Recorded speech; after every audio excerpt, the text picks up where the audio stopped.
There is one very small island that stands out in the elite world of Major League Baseball, a place called Curaçao.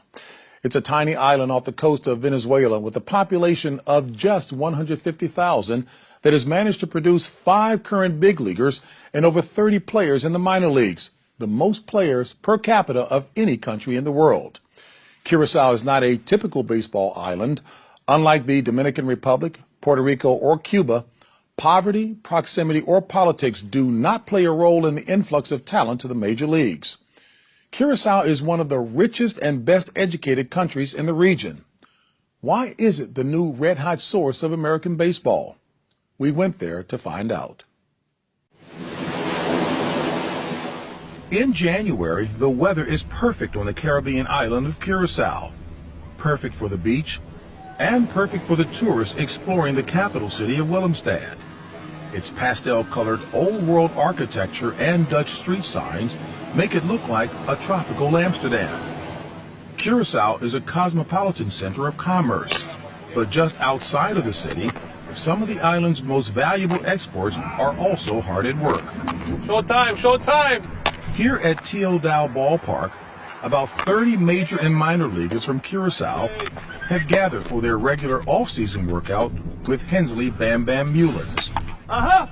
People kind of knew that I had this gift kind of to teach and to give back and to make people around me better. Teaching them, correcting their flaws, so that when they have to compete, they can do it a little easier. You guys have got more players per capita in the major leagues and minor leagues than any other country. Why?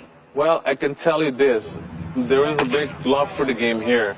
And the other thing is, there is no urgency to leave the island because of necessity, having to take care of the entire family. None of these guys are in that situation. And that's helpful because? They don't have to rush off the island to go get it. The ones that leave and the ones that go is because they know they're ready to go and they're ready to make an impact. Curaçao players are certainly making an impact in the major leagues. Andrelton Simmons is a 2-time Gold Glove winning shortstop for the Atlanta Braves. Los Angeles Dodgers pitcher Kenley Jansen is one of the best closers in the game. Jonathan Scope is the power-hitting second baseman of the Baltimore Orioles. In the win column! Texas Rangers infielder Jurickson Profar was a top prospect in baseball in 2012 and is rehabbing a shoulder injury this year. Line drive, caught by Didi! And Didi Gregorius has stepped in for Derek Jeter as the new starting shortstop of the New York Yankees. Gregorius and his peers come back home to the island every winter instead of training in Florida or California because of Bam Bam Mullins. He brings all this stuff that he used with all the guys from the Giants during the season, and he helps us here with the same thing too. So if you can learn from him, that makes you really good. Nicknamed Bam Bam because of the prodigious home runs he hit as a kid, Mullins is the hitting coach for the San Francisco Giants. But here, he is a legend. In 1989, Mullins became the first major leaguer from Curaçao when he broke in with the Yankees. What was the experience like at the major league level? You know, as much as I was boosted in the minor leagues as being one of the top prospects and being a blue chipper, my career was not long in the major league level. Because? I never hit my stride. But what Mullins couldn't do, he decided to teach. After a 12-year journeyman career that took him from the big leagues to Japan and Korea, he worked his way up as a major league coach, winning 3 World Series rings in the last 5 years with the Giants. For the last decade, he has also used his experience to groom the next generation of Curaçao ball players. I have this wealth of information. I can't keep it inside of me. It's no good. So look at all these kids. They don't know what it's like to go through a system and make it to the big leagues and be successful. They have no idea. So somebody's going to have to help them ease that route. The route to the major leagues starts very early in Curaçao, at the age of 3 or 4. But unlike in the Dominican Republic, where all 30 major league teams have professional academies to evaluate millions of kids, the Curaçao system is all grassroots. And for most kids, it starts with one man, Frank Curiel. If you want to be a big leaguer tomorrow or play in the major league, you have to work hard Every day, you have to run, you have to listen, you have to try to do what I say. Attaque! Curiel is a no-nonsense youth coach known as the grandfather of Curaçao baseball. He started training kids in 1971. It's here at his ballpark where the tough love begins.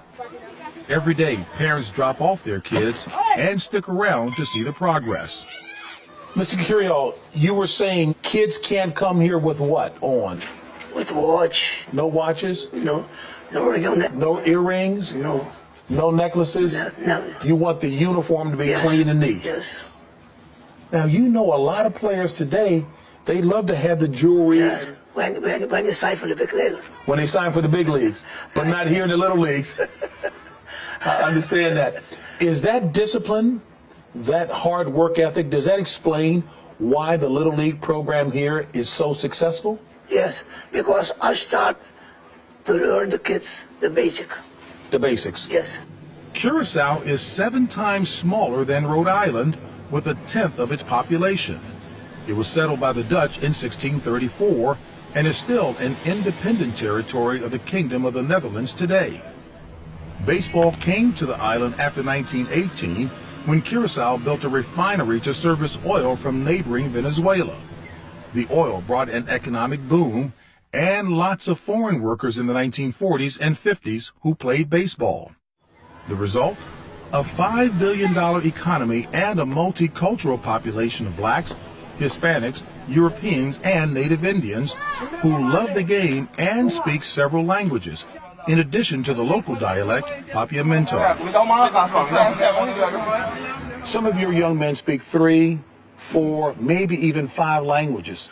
Well, first of all, I got to tell you, we got to thank the Dutch system that makes it mandatory for us to take Spanish and English since 5th grade in school here. 5th grade? Yes, and then you have to take them all throughout school and pass them. And also, at the same time, you learn in Dutch. Because most of us, we get brought up speaking Papiamento when we were born. Mullins says some Hispanic players can get held back from the majors because of struggles speaking English. But for us, we don't have that problem. So being able to speak the languages and not have that language barrier as you get in the States has been huge for our guys. Anytime a scout says to us he's following a player from Curaçao and he likes him, I light up because I know the quality of the kids who come out of that nation and the kind of baseball they play and what they bring with them, not only physically, but intellectually as well. John Sherholz is the president of the Atlanta Braves. He struck gold in the 1990s when one of his scouts in Curaçao discovered a future superstar, Andrew Jones. He still marvels at the eclectic qualities of the island. What did you see when you went to see Andrew Jones? I saw in Willemstad a mix of European culture, island culture, of very bright and energetic people who spoke 4 or 5 languages, and Andrew did. And I was just so taken by their energy, their alertness, their brightness, and willingness to be engaged fully in whatever it is they were doing. It was remarkable to me. Bam Bam Mullins opened the door to the majors, but Andrew Jones kicked it wide open for Curaçao. The former Braves center fielder burst onto the scene at age 19 in 1996 when he hit 2 home runs in a World Series game. Andrew Jones! Considered one of the best defensive players of all time, he won 10 consecutive Gold Gloves, made 5 All-Star teams, and hit over 430 home runs in a 17-year career. Today, he lives in suburban Atlanta, where we spent some time with him. John Sherholz tells us he couldn't wait until you turned 16 to get you signed. How did that make you feel back then? I was happy. I think that's every little boy dream, you know, to play professional baseball. You know, signing a contract and go to the United States is big, but the obligation from when you get there is so big. It's unbelievable. I mean, you go from a little island to a big country. So what is it about Curaçao that has produced more major league players? It's a tough question. I don't know. You know, it's just guys wanting to play. You know, they grew up wanting to play that game. Andrew Simmons, Didi Gregorius, all these other guys that are up in the major league right now, all those kids watching it on TV and they say, well, you know, I can do that too. I want to do that too. And all those kids that you mentioned now and others or watching you wanting to be like you has to make you feel pretty doggone good. Well, I'm proud of all of them. You know, I'm proud of all those kids that watch me play. You know, I remember, you know, all of them made it to the Little League World Series and all idolized me and say, who's your favorite players? Andrew Jones, Andrew Jones. The Little League World Series. Vamos a Curaçao por far. Meu jogador favorito tá Andrew Jones. Andrew Jones. Andrew Jones. Andrew Jones. Andrew Jones. Andrew Jones. Andrew Jones. By 2000, every kid in Curaçao wanted to be like Andrew Jones. Soon, Curaçao became a Little League World Series powerhouse. The tiny island has made the big tournament in Pennsylvania in 10 of the last 15 years. In 2004, Curaçao became the first and only Caribbean team to win it all. Ground ball. Let the party begin in Curaçao. 2 kids from that team are in the major leagues today. Jurickson Profar of the Rangers and Jonathan Scope of the Orioles. And Jonathan Scope with a terrific play. John Schuerholz loves the Curaçao pipeline. He feels his current shortstop, Andrelton Simmons, could be a superstar, just like Andrew Jones. This man was a magician at shortstop for us at the major leagues last year. He would go backhand the ball, he'd catch it, he'd fall down and sit on his butt and throw a guy out at first base. And a stretch, what a play! Andrelton Simmons could do that. He's bright, he's intelligent, he knows, he wants to succeed, he's committed to that, he's got that great work ethic. So you guys may well have struck gold again. We think so. Striking gold twice is not a bad thing. In 2014, the Braves signed Simmons to a 7-year, $58 million deal. As you might suspect, his role model is Andrew Jones. He was the standard that everybody wanted to get to. So this is a dream come true for you. Oh yeah. For me, being a fan since I was a kid and actually getting drafted by the Braves, I didn't see it coming, and it's a dream come true. You said it. When the New York Yankees went looking for a replacement for the great Derek Jeter, they settled on another Curaçao kid, Simmons' childhood friend, Didi Gregorius. Former assistant general manager Billy Epler says the decision was obvious. A number of things that Didi has on his side. His age, his athleticism, his aptitude, his drive. Those are a lot of ingredients to be pretty good in this game and to play a long time in this game. We're really excited to have him. After a slow start this season, Gregorius has justified the Yankees' faith in him, doing it with his glove and his bat. He says the current generation of Curaçao major leaguers is looking to make its mark. We all want to be successful. That's the thing. Yeah, and put Curaçao on the map. So let them know there's more people here that want to make it to the big leagues, and we all want to work hard to get there. So I think that's the main thing. The work Bam Bam Mullins has put in to produce this new wave of Curaçao major leaguers has not gone unnoticed.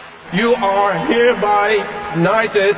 In 2012, before thousands of fans in San Francisco, the Netherlands bestowed Mullins with a royal honor. Ladies and gentlemen, the newly knighted Sir Hensley Bam Bam Mullins.